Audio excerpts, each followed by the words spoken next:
क्या हसीन है समा, धड़कने हैं जवां, दोस्ती के लिए और क्या चाहिए। क्या हसीन है समा, धड़कने हैं जवां, दोस्ती के लिए और क्या चाहिए। कश्मीर धरती का स्वर्ग, एक जन्नत। लेकिन ऐसा क्या है कि लोग 2 बार सोचते हैं यहाँ आने से पहले। इस वीडियो में हम कश्मीर के कुछ मोस्ट पॉपुलर प्लेसेस को विजिट करेंगे, ट्रांसपोर्टेशन, होटल्स, फूड्स के एक्सपेंसेस के बारे में भी डिस्कस करेंगे और कुछ स्कैम्स के बारे में भी बात करेंगे। एक गारंटी मैं आपको जरूर दूंगा, अगर आप ये वीडियो कंप्लीट देख लोगे तो आप अपनी कश्मीर की ट्रिप बहुत ही बेहतर तरीके से प्लान कर पाओगे।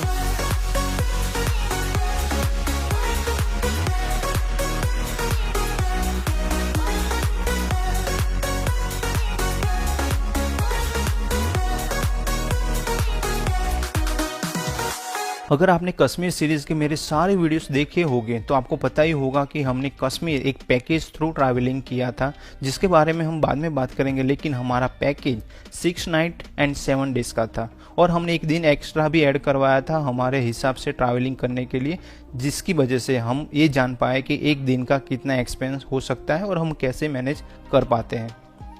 तो चलिए इस खूबसूरत जर्नी की शुरुआत करते हैं।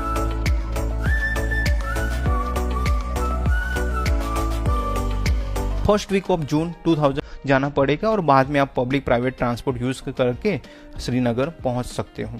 दिल्ली से श्रीनगर की बस भी एवरीडे चलती है, जिसका चार्ज ऑलमोस्ट 2000 या 2200 रुपये के आसपास होता है, जिसमें 20 घंटे का टाइम लग सकता है।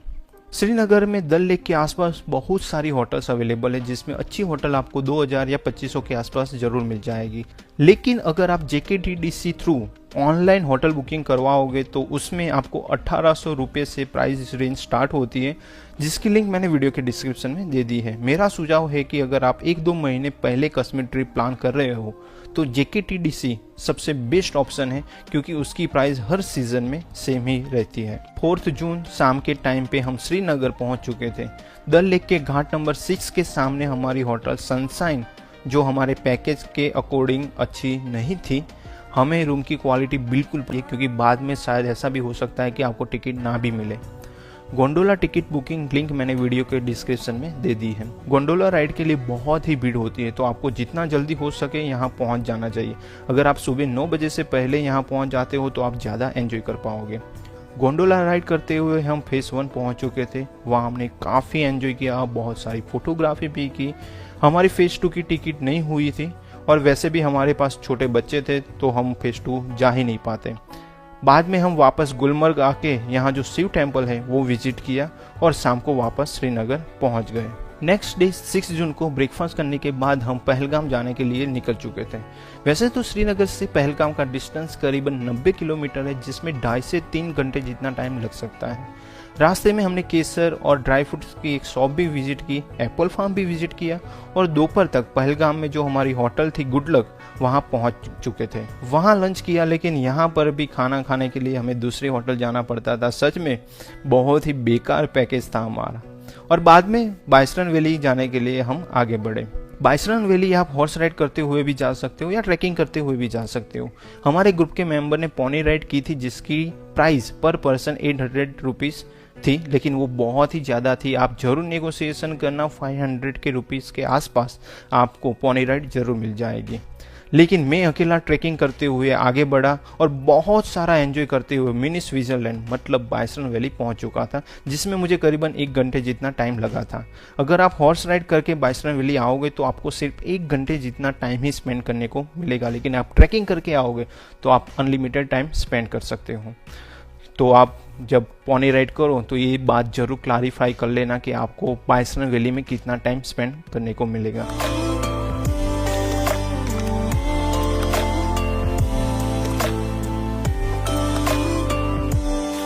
नेक्स्ट डे 7 जून को हमें ABC वैली विजिट करनी थी, सो हमने hotel manager through cab book करवाई। वैसे भी यहाँ टैक्सी रेट फिक्स होता है तो आप वो कर सकते हो। तो सबसे पहले हम पहुँच गए बेताब वैली, जहाँ एंट्री टिकट पर पर्सन 100 रुपीज़ है। बेताब वैली सच में बहुत ही खूबसूरत जगह है। बेताब वैली पहले हाजन वैली या हागन वैली के नाम से जानी जाती थी, लेकिन जब सनी देओल और अमृता सिंह की मूवी बेताब के बाद लोग इसे बेताब वैली के नाम से जानने लगे। यहाँ करीबन 1 घंटे जितना टाइम स्पेंड करने के बाद हम आगे बढ़े चंदनवाड़ी की ओर। चंदनवाड़ी पवित्र अमरनाथ धाम यात्रा के लिए बेस कैंप है और यहाँ से अमरनाथ केव का डिस्टेंस करीबन 32 किलोमीटर है। यहाँ पर एक ग्लेशियर है जो टूरिस्ट विजिट करने आते हैं।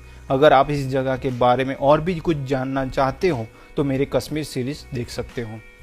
लास्ट में हमने विजिट किया आरू वैली। वैसे तो यहाँ बहुत सारे प्लेसेस है विजिट करने के लिए, लेकिन जिस टैक्सी में हम आए थे उसमें 1 घंटे का टाइम लिमिट था। तो मेरे हिसाब से अगर आप पूरे दिन का टैक्सी बुक करवाओगे तो आपको अच्छा रहेगा और सारे प्लेसेस आप बहुत ही आसानी से अच्छी तरह से विजिट कर पाओगे। सच कहूँ तो आरू वैली आपके दिल जीत लेगी, एक ऐसी खूबसूरत जगह है।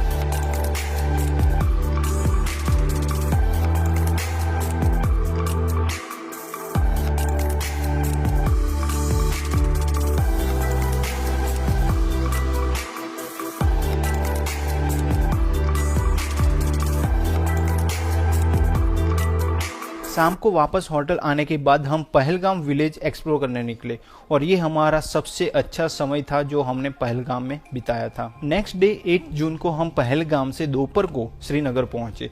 अब अजय मोदी के पैकेज का सबसे बड़ा प्रॉब्लम ये था कि इस दिन हमारी हाउस बोट तो बुक थी ही, लेकिन अगर हम लंच करने के लिए हाउस बोट जाए तो वापस श्रीनगर साइट सीइंग करने के लिए वापस नहीं आ सकते थे।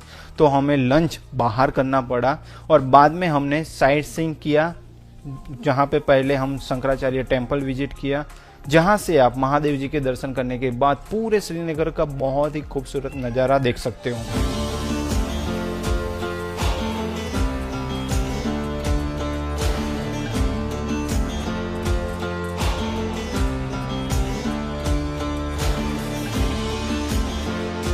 बाद में हम पहुंचे निषाद गार्डन विजिट करने, लेकिन उससे पहले हमने यहाँ पे जो शॉपिंग कॉम्प्लेक्स है वो विजिट किया, वहाँ थोड़ी शॉपिंग की और बाद में निषाद गार्डन विजिट किया, जिसकी एंट्री टिकट पर पर्सन 24 रुपीज़ थी।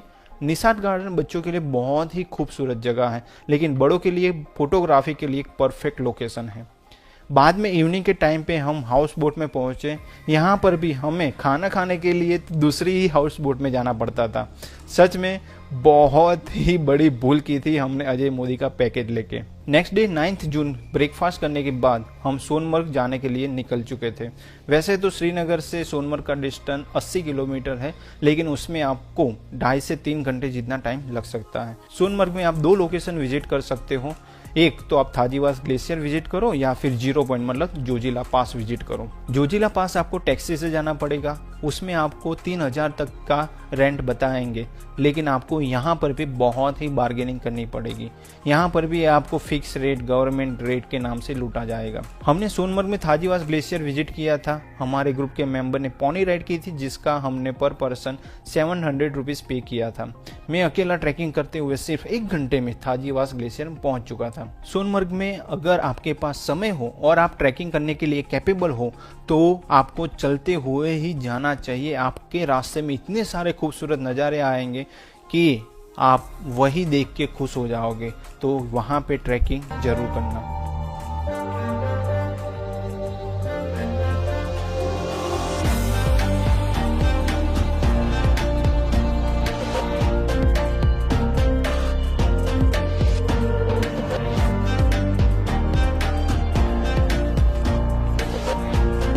यहाँ हमें एक प्रॉब्लम हुई थी। हमारे ग्रुप के मेंबर विशाल का वॉलेट चोरी हो गया था। हमने पुलिस और लोकल की हेल्प से काफ़ी समय तक यहाँ वहाँ ढूंढते रहे, लेकिन बहुत प्रयास किया, लेकिन नो रिजल्ट।